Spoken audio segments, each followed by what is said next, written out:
Work out చేస్తాను. Wow! And ఆ serial తో మీకు కూడా ఇంకా శుభాలు మొదలయ్యే ఛాన్స్ ఉందా? ఆఫ్ కోర్స్ ఆల్రెడీ శుభాల్లో ఉన్నప్పటికీ కూడా Yeah, yeah. వేయి శుభములు ఇంకా ఆబ్వియస్లీ ఏంటంటే లైక్ మనం మన వర్క్ని ఎంత వర్షిప్ బాగా గా వర్షిప్ చేసి చేస్తామో, అంత పక్కాగా చేస్తామో డెఫినెట్గా దేవుడు వర్క్ని ఇస్తూ ఉంటాడు. సో ఆ ఒక్క గ్రేస్ క్యారీ ఆన్ అవుతుంది.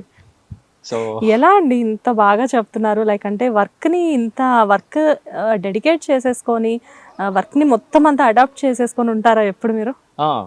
స్టార్టింగ్ నుంచి నాకు అది అలవాటు అయ్యింది. ఎందుకంటే నాకు దీని మీద బాగా కీన్ ఇంట్రెస్ట్. అంటే ఎప్పుడు ఇది చేసామా అది చేసామా అని కాదు, మనం వర్క్ చేస్తూ ఉండడం అనేది ఇంపార్టెంట్. ఖాళీగా ఉంటేనే నాకు ఏదోలా అనిపిస్తుంది, అలవాటు అయిపోయింది. ఏంటి అసలు మీ ఫ్యామిలీ బ్యాక్గ్రౌండ్ ఏంటి? అంటే మదర్ ఫాదర్ ఏంటి అసలు? వాళ్ళిద్దరూ like my father is a business man. Hmm. మాది Visakhapatnam, Vizag actually. Okay. So అంతే, ఇంకేం లేదు. మా మమ్మీ హౌస్ వైఫ్. బట్ అంటే అలా కాదు, ఎవరైనా ఉన్నారా ఫ్యామిలీలో? లేదు లేదు, ఎవరు లేరండి, ఎవరు లేరు. మరి వైజాగ్ నుంచి హైదరాబాద్ మీరు ఆర్టిస్ట్ గా అవడానికి వచ్చారా? ఆర్టిస్ట్ అవుదామని వచ్చానండి, యాక్టర్ అవుదామని వచ్చాను. ఏంటి ఎడ్యుకేషన్ క్వాలిఫికేషన్ ఏంటి? నేను బీకామే చేశానండి అంతే. బీకామ్ చేశారా? నాకు చిన్నప్పటి నుంచి ఇంట్రెస్ట్ అంతా యాక్టింగ్ మీద ఉంటుంది. సో ఫోకస్ అంతా ఎక్కువ ఈ యాక్టింగ్ దీని మీదే ఉన్నాను. సో దాని మీద నేర్చుకోవడానికి కొన్ని ఇన్స్టిట్యూట్స్కి వెళ్ళి, లైక్ వైజాగ్లో మాస్టర్ సత్యానంద్ గారి దగ్గరికి వెళ్ళి నేర్చుకోవడం జరిగింది. ఆయన మాక్సిమం వైజాగ్ సత్యానంద్ గారు ఇదే కాంబినేషన్. కట్ చేస్తే ఇలాంటి బిజీ ఆర్టిస్టులు.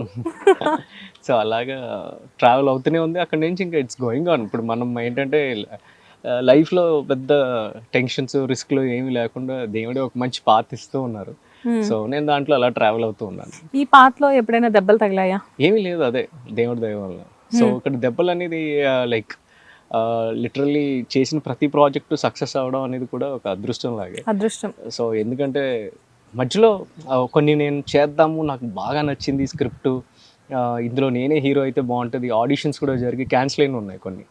అరే మిస్ అయ్యాను కానీ కట్ చేస్తే అది అసలు క్లిక్ అవ్వలేదు, సీరియల్సే క్లిక్ మేబీ దానివల్లే నాకు దేవుడు ఇవ్వలేదేమో అని అనుకుని నాకు నేను చాలా హ్యాపీ ఫీల్ అయిన రోజు. మిమ్మల్ని మీరు చాలా బ్లెస్డ్ అనుకుంటారు అంతే. ఆబ్వియస్లీ లక్ చాలా ఫ్యాక్టర్ చేస్తుంది ఇక్కడ. నమ్ముతారా? అంటే మన లైఫ్ లోకి ఒక పర్సన్ వచ్చినా, ఒక సీరియల్ వచ్చినా, ఏదైనా అది మనకి కరెక్ట్ కాదు అంటే, మనది కాదు అంటే అది డెఫినెట్ గా వెళ్ళిపోతుంది అని చెప్పి. అదే ఇప్పుడు అదే నేను ఫస్ట్ ఒక 2-3 days బాధపడ్డాను, అంతే బాధపడ్డాను. దాని తర్వాత వన్స్ అది అవ్వలేదు అంత బాగా, నేను అనుకున్న నా జడ్జ్మెంట్ రాంగ్ ఏమో, దేవుడి జడ్జ్మెంట్ కరెక్ట్ ఏమో అని అనిపించింది. అంటే నాకు చాలా బాగా నచ్చిన క్యారెక్టరైజేషన్స్ అనమాట. అరే చేస్తే భలే ఉండేది కదా అన్న ఫీలింగ్ ఇచ్చిన రోల్స్ అది నేను మిస్ అయ్యానని ఫీల్ అయ్యాను. బట్ ఆ ఫీలింగ్ కూడా ఎక్కువ రోజులు లేకుండా ఇమ్మీడియట్గా I got other opportunity, better opportunity. అది చూస్తే ఇది సక్సెస్ అయింది. వాట్ ఐ గెస్ట్ ఆల్మోస్ట్ ఇప్పటి వరకు చేసిన సీరియల్స్ అన్ని కూడా బిగ్ ప్రాజెక్ట్స్, అన్ని కూడా సక్సెస్ఫుల్ ప్రాజెక్ట్స్ కదా. అదే చెప్తున్నాం కదా, దాంట్లో నియర్లీ ఎన్ని సీరియల్స్ చేశారు ధనుష్ గారు ఇప్పుడు వరకు? ఒక 5-6 చేసి ఉంటానండి. అంటే లైక్ వేరే లాంగ్వేజ్ చేసినవి, అవి కూడా సూపర్ సక్సెస్. ఓకే. సో దానికి అదే చెప్తున్నాను కదా, కంపల్సరీ సక్సెస్ అవ్వాలని ఏం లేదు, ఏదో అంత దేవుడి దయ, అంత అమ్మవారి దయ. వీటిల్లో మీ ఫేవరెట్ సీరియల్ ఏంటంటే ఇప్పటి వరకు చేసిన వాటిల్లో మెమరబుల్ సీరియల్ ఇది నాకు నేను ఎప్పటికీ మర్చిపోలేను? ఆబ్వియస్లీ నెంబర్ 1 కోడలు నేను ఎప్పుడు మర్చిపోలేను, నా ప్రీవియస్ ప్రాజెక్ట్ జీ తెలుగులో. ఎందుకంటే కాస్టింగ్ అని అంత ఖర్చు పెట్టి ఒక సూపర్ సీరియల్, చాలా హై బడ్జెట్ సీరియల్ కదా అది. అది తర్వాత నేను మలయాళం రీసెంట్ గా సుభద్రం అని ఒక సీరియల్ చేశాను. అది తర్వాత మీకు ఎవరైనా చెప్పారా మీరు చూడడానికి మలయాళం హీరోలానే ఉంటారు అని? అది అలవాటు అయిపోయింది నాకు కూడా. ఇప్పుడు సరిగ్గా తెలుగు రావట్లేదు, చెప్పి ఆ డైలాగ్స్ చెప్పి, ఇవి చెప్పి, తమిళ్ చెప్పి, అన్ని లాంగ్వేజెస్ చెప్పి. మిమ్మల్ని చూడగా ఎలా కనబడుతున్నారంటే నాకు ఇప్పుడు మలయాళం హీరోస్ భలే గ్లామర్ గా బాగుంటారు. అంటే అఫ్ కోర్స్ తెలుగు హీరోలు కూడా చాలా బాగుంటారు, దాని గురించి కాదు. బట్ సడన్ గా చూడగానే మిమ్మల్ని ఇతనేంటి మలయాళం హీరోలా ఉన్నారు అని చెప్పేసి అలా అక్కడ నన్ను బాగా అడాప్ట్ చేసుకున్నారు కూడా. అందుకే మీరు అన్నట్టు ఆ లుక్స్ బాగా కనెక్ట్ అయ్యి ఉంటాయి వాళ్ళకి, వాళ్ళు కూడా బాగా అడాప్ట్ చేసుకున్నారు. ఫస్ట్ సీరియల్ ఒకటి అల్లి అంబల్ అని చేశాను, జీ కేరళంకే, జీకే. అది సూపర్ డూపర్ హిట్ అయింది. అండ్ దానివల్ల నాకు చాలా ఫేమ్, ఫ్యాన్స్ అసోసియేషన్స్ అవన్నీ స్టార్టింగ్ సీరియల్ తోనే అక్కడ వచ్చేసాయి. So happy. అంటే నాకు అప్పటికి తెలుగులో అంత వెల్కమ్ రాకపోయినా మలయాళంలో అంత వెల్కమ్ వచ్చింది. దాని తర్వాత పడిన ప్రాజెక్టే నాకు నెంబర్ 1 కోడలు. సో అది ఒక సూపర్ కాస్టింగ్, సుధా చంద్రన్ గారితో, వాళ్ళతో చాలా చాలా ఎంజాయ్ చేస్తూ చేసిన సీరియల్ అది. నంబర్ 1 కోడలు యాక్చువల్ గా మీరు మీ బ్రదర్ రోల్ ఇంకొకతను చేస్తారు కదా. ఎస్ సుధా గారు మీ మదర్ క్యారెక్టర్ కదా అందులో. అసలు సూపర్ కాస్టింగ్ అది.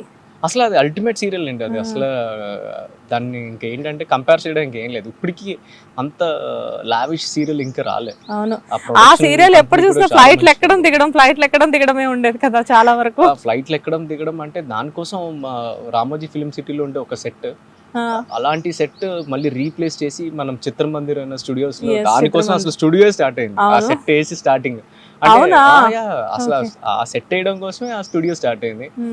ఫస్ట్ సెట్ అక్కడ స్టూడియోలో, అండ్ ఇప్పుడు చాలా సక్సెస్ఫుల్ స్టూడియో, అండ్ ఆ హౌస్ లో ఇంకా చాలా షూటింగ్స్ అవుతున్నాయి. నేను కూడా రీసెంట్ గా 2-3 షూట్స్ చేసా, అమ్మాయి గారు ఇవన్నీ. నేను మిమ్మల్ని ఫస్ట్ చూసింది #1 కోడలు సీరియల్ సెట్ లోనే. అఫ్ కోర్స్ అప్పటికి నేను యాంకర్ ని కాదు, నేనేదో ఊరికే సరదాగా వచ్చాను. ఇప్పుడు యాంకర్ అయిన తర్వాత ఈ సెట్ లో మళ్ళీ మీతో ఇంటర్వ్యూ అవుతుంది.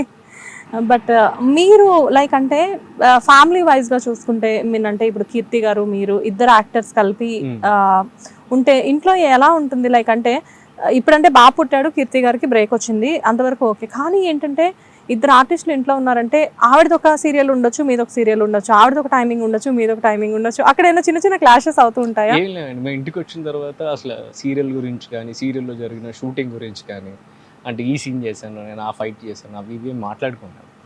మేము డైరెక్ట్ ఇంటికి వచ్చాక మా ఇద్దరు లైక్ ఏం జరిగింది ఇంట్లో గురించి మాట్లాడుకుంటాము, లేదా మా ఇద్దరు మిస్ అయిన ఏం జరిగింది, ఏం చేయబోతున్నాం మనం మాట్లాడుకుంటాము.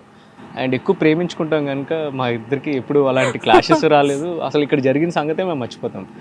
వన్స్ ప్యాకప్ అని చెప్పిన తర్వాత రేపేంటి షూటింగ్ అని కూడా నేను ఆలోచించాను.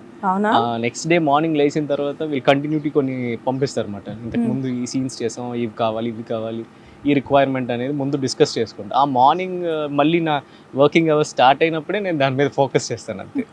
సో ఆ డిఫరెన్సియేషన్ లేకపోతేనే ఈ ప్రాబ్లం. క్యారీ ఫార్వర్డ్ చేసుకుని వెళ్తే చాలా ప్రాబ్లం. ఇక్కడ జరిగినవన్నీ అక్కడ చెప్పి, ఆల్రెడీ తను వేరే స్ట్రెస్లో ఉంటుంది, తన జరిగినవన్నీ నాకు చెప్పి నేను వేరే స్ట్రెస్లో ఉంటాయి. ఇంకా అక్కడ ఏ ఫీలింగ్స్ ఉండవు, ఏ కథలు అక్కడ చెప్పుకుంటూ ఉంటుంది.